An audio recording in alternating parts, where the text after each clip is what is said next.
નમસ્કાર મિત્રો, આજે આપણે ભારતમાં આવેલા એક એવા મંદિરની વાત કરીશું કે જેનું નિર્માણ સિમેન્ટ, રેતી, ઈંટ અને પાણીથી નહીં પરંતુ 40,000 કિલો ઘીથી કરવામાં આવ્યું છે।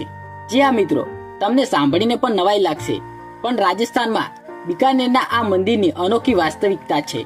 બિકાનેરના વિશ્વવિખ્યાત પાંડાસા જૈન મંદિરનો પાયો ઘીથી બનાવવામાં આવ્યો હતો। આ મંદિરના નિર્માણની શરૂઆત 1468માં પાંડાસા નામના ઉદ્યોગપતિ દ્વારા કરવામાં આવી હતી અને મંદિરનું નિર્માણ તેમની પુત્રી દ્વારા 1541માં પૂર્ણ થયું હતું। પાંડાસાના નામ પરથી આ મંદિરનું નામ પડ્યું છે। 108 ફૂટ ઊંચા જૈન મંદિરમાં 5મા તીર્થકર સુમતીનાથજી બિરાજમાન છે। આ મંદિર 3 માળમાં વહેંચાયેલું છે અને લાલ રેતીના પથ્થરો અને આરસથી બનેલું છે। આ મંદિરની અંદરની સજાવટ ખૂબ જ સુંદર છે અને મિત્રો, ઉનાળાના દિવસોમાં આ મંદિરની દિવાલો પર તમને ઘી નીતરતું જોવા મળશે।